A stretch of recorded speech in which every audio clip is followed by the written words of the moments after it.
and welcome to another episode of Certified Black Weirdo, where we celebrate the work of one weird Black artist a week. And by weird, it's just kind of anything that's a little bit, I don't know. This week we're going to talk about how it's sort of speculative, like it's sort of like surreal in that way, maybe, or what that means, kind of depending on context. It could be offbeat, it could be silly, it could be, I don't know, experimental, just kind of like, I don't know, verging off into different waters is kind of what we focus on here, maybe. But yeah, so we're going to go ahead and jump in, and thank you for listening, and see you in a second. Bye. Hello. Okay, we are back. I still technically have pneumonia, but I'm feeling a lot better. I'm no longer breaking out in a sweat as I was last week. It's cool to be here, back in the booth, and ready to rock and roll. I hope you're doing well. So I'm going to try to make this whole video 15 minutes today, so we will see how that goes. But I hope you're doing well. I watched a movie this week. Atlantique is like the official title of it. It's Senegalese, but on Netflix it's called Atlantique, as if like you can't say Atlantique. It's like not that, like I think like a translation that's like something that someone in the language could already say in that other language is like, if we could say boutique, we could say Atlantique, Atlantique, I don't know. Anyway, I watched that. I've seen it before. Maybe when it came out. I brought my computer this time so that I can like do some research as we go. Okay. Yeah, it came out in 2019, so I think I saw it when it came out. And strangely, like I knew that I think I just like have a bad long-term memory. Like I don't even remember like the classes I took in grad school 3 years ago, like the specifics of them, my brain kind of like washes out everything every year. And so I knew that I liked it, but I didn't remember a lot of what happened. And when I watched it again, I was like, I kept writing like, this is fire, this is so good, oh my god. Me and one of my friends, we like co-work on Mondays, and so I was watching it while we were co-working, and she was like, you looked so focused, because I was just like, well, it was really good. So anyway, I'm just gonna kind of talk. What I did last week was sort of do a little bit more of a free-flowing talking. I'll pick maybe like 3 topics, and my brain is so like and I'm like, what is the structure, what am I doing? But I'll pick a few topics and just kind of like riff off them for a few minutes. I guess what is this about, if you want to know, is like, it's basically like a ghost story, kind of. Well, we'll just jump into it, but I'll try to like not give spoilers and not talk as if in a way that will only make sense if you've seen it, so that you can, just hear about it and then maybe go watch it if you haven't seen it already. But one thing that I thought was really, really interesting in it is like this idea of possession. And possession in this movie is basically, let me give you like a little bit of a recap of what it's about. It's about these guys who are maybe like teenagers, maybe to early 20s, young guys who like go out to sea, and then nobody knows where they are. And then it's mainly about this girl who is such a good actor, like insanely good actor. Mame Bineta Sane, maybe? Like Mom Benete-san, maybe. Super, super good actor. I wonder what else she's in. Oh gosh, I shouldn't have brought my computer out because I'm gonna get like in a research hole right in front of you guys. Okay, she did a movie last year, and she's done another movie. She was really good, and basically it kind of follows her, who's like kind of talking to the guy, one of the guys who went out to sea, and then she's also like, the tension is it's sort of like a love triangle in the sense that like she's engaged to someone else, which you find out pretty soon, so that's not a total spoiler, but then she also is into this guy, and then this guy disappears, and she's supposed to like proceed with her life even though he's missing. But then there's like the speculative element, which is like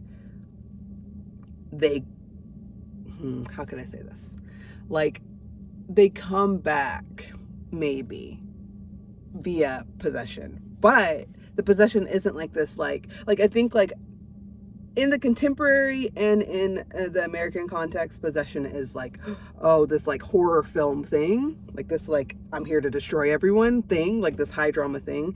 And here what I thought was really, really interesting was it's more of this quiet thing, and it's also like not destructive. It's almost like a healing thing. Kind of like, I mean, this might be like a stupid comparison, but it kind of reminded me of the movie Ghost, which I also saw like a million years ago, so I don't know all the details of. But what I remember is Whoopi Goldberg. Let's see, what's the description here? Okay, Whoopi Goldberg kind of like brings them together. And I think that like position, at least here, it's used to sort of bring them together in a way that I thought was really interesting. Possession is not scary, but as like this, I don't know, embodying. I don't know, it's just really interesting. And I think I was thinking about like what makes this movie weird. And it's not so much that there's a spiritual element, because I feel like that's only weird if it's not normalized in contemporary culture. And I feel like that is true. Like, I don't think that like spirituality is weird. But I think that like in a way this movie feels speculative in the same way that They Clone Tyrone feels speculative, or Sorry to Bother You feels speculative. Not at all in the same tone. Like, it's not like a funny movie, but in the sense that like these guys were sort of like ripped off by their employer, and then they come back in a way to get the money that they deserved. And I feel like in that sense, it's almost like the same sort of like turn to speculative, which is basically, speculative is basically like or at least how I understand it, is like everything is real except this one thing is different than what you would expect, right? In terms of like the rules of the world. And so in a contemporary setting, maybe like the possession is seen as like less expected, especially because one girl calls her friend crazy for like thinking that she was possessed, you know, and like there's what we consider possible in our context that we're in, and then what is possible from a different perspective, and like there's just like all these things that are like put into play. But I think what makes this speculative is like it seems like the rules of the world are that a bunch of people aren't going to be possessed at the same time and like go, you know, get justice basically. And so by being able to do that in the movie, it creates more agency where there might not be agency, or there is an agency. And I think that that's very similar to They Clone Tyrone being this place of like, if we're just gonna be like killed and killed and killed, how can we return, right? What would this, like a speculative approach to this create in terms of agency? And I feel like that's very similar here, which was cool. Yeah, and I just thought it was interesting. Like, it reminded me of Sinners too, in that way of like, what does it mean to be embodied, basically, and not in like a super dark way or not in a super scary way, but like in a way that is like quiet and like intended for healing. It's really interesting. Okay, let me see what else. The ocean also was like this recurring, like, kind of character, but also just kind of like this like figure that kept coming up in a way that I thought was really interesting. There's also like self-possession. It was sort of like a corny tie, but like speaking of possession, there's also the idea of like self-possession, which means like you are sure of who you are and what you want and what you need, even if people are sort of pressuring you to do other things. And I kind of figured that like the speculative aspect of the movie kind of makes it weird to me, and then also this like self-possession I think makes it weird, because the main character Ada is like not, there's like in the movie there's like good girls who are like the like religious, doing the right thing, sort of like subscribing to the patriarchy so that they don't get in trouble even if they don't necessarily agree girls. And then there's like the bad girls who are like doing what they want. They're like not super, you know, they're not subscribing to the mainstream, and that kind of made me think that like those bad girls are weird in the sense that they're bad girls, just like free girls that are doing what they want as opposed to what they're told. They are also weird because they're not like subscribing to like the dominant culture, right? And then I feel like Ada's even more weird than them because she's like just like doing her own thing.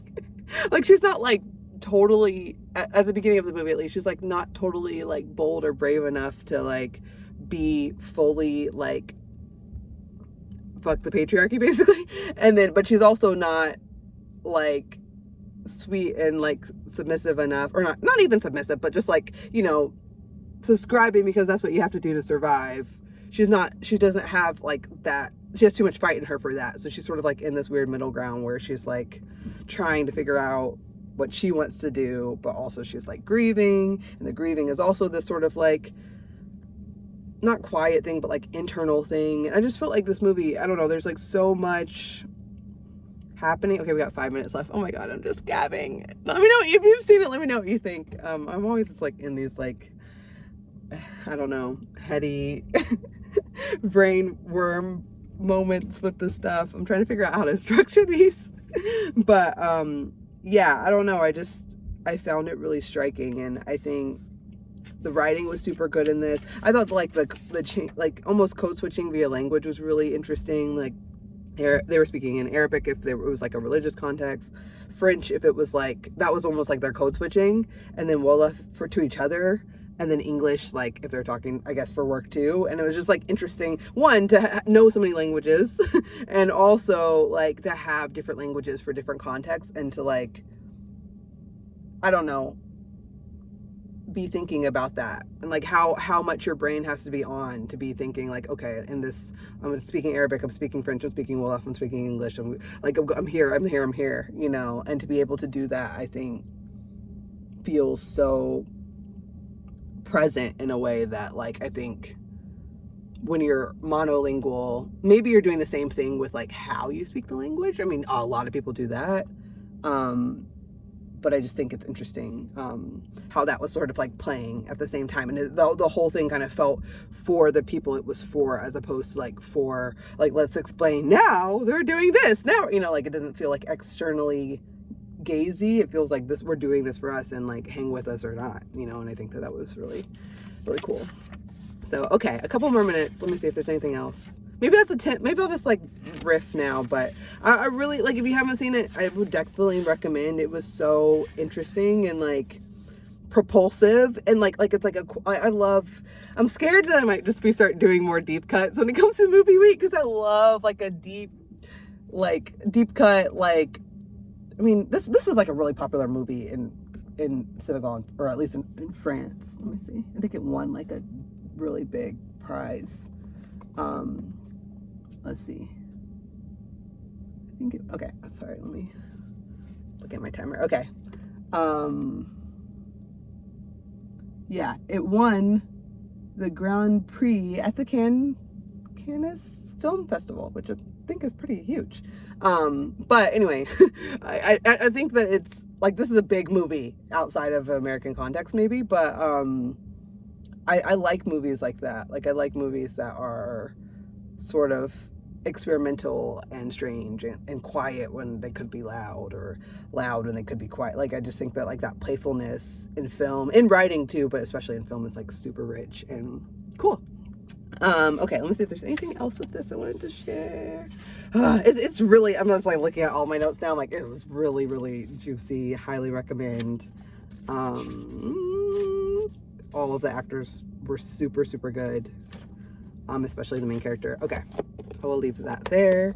See if there's anything else. Yeah, I don't know. Just trying to get better in general, but especially health-wise. And maybe I'll just leave it there. There'll be more. I'm basically trying to like merge YouTube and Substack in terms of Culture Rex. So you can click the Substack link for more. I have like a list of everything that I watched, read, and listened to that week. It's kind of like manically typed. I'll have a short version of this video too, if you want to see how I try to talk about this in like a minute or less. And then I'm trying to include more shorts during the week. I was doing like 3 a week, which was really fun, but then it was sort of like taking up all my time, and I was like, all my other responsibilities were like crashing in a way. I was like, I can't keep doing this, but I gotta figure out how to, I think I can figure out how to do some shorts, maybe cuts from this video or something like that. I don't know. Anyway, let me know what you've been watching lately, what you've been reading, what you've been listening to, and next week we'll talk about next week's wildcard week. So if you have any like random genre stuff that you think we should check out, let me know. And definitely check out this movie. It's so, so good. It's on Netflix. I think it's been on Netflix for a while. So you can check it out there. Okay, bye. Wow, this is the shortest one yet. We're just rocking and rolling. Okay, see ya.